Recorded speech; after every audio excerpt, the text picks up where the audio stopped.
The Department of Environmental Health and Safety divides campus emergencies into 3 levels, depending on the required level of response and preparedness. Both Level 1 and 2 are maintainable, and campus officials have specific plans to control and maintain these emergencies, such as a fire or computer crash. Second level of event is something that involves a little bit more of the campus, and it requires a portion of the community to do something to get themselves out of harm's way. Each building has an evacuation plan with clearly marked exits.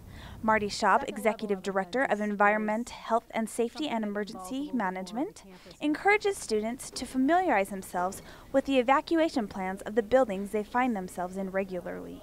A Level 3 event is an emergency where loss of life is expected and the institution can no longer function. Our biggest risks really are the earthquake along the Salt Lake City segment of the Wasatch Fault. We're going to see the ground move. In the event of an earthquake, the university's plan is to stabilize the things they anticipate will go terribly wrong, such as a power outage or fire, to ensure no more human life is lost. This gives responsibility to students to be personally prepared. Take this serious. You're living next door to an earthquake fault no matter where you live in Salt Lake City.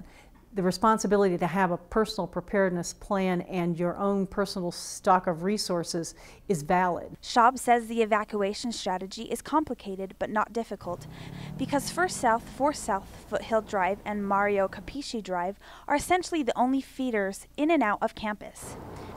And depending on the damage done by an earthquake, walking might be the only option in or out. Despite all the planning and prevention measures taken by the department, the destruction by an earthquake is unprecedented. Personal and individual planning is the best way to be prepared. The concept there is getting folks to realize no one's coming. That structure you are so accustomed to seeing at the end of a 911 call is not able to be there immediately. They're not going to be there. So what's the plan? As you recall what you were seeing coming out of Japan, the first 2 to 3 days as we saw images, there were no police cars, there were no fire trucks, there were no ambulances. These were individual citizens helping individual citizens. Britny Mortensen, reporting for Newsbreak.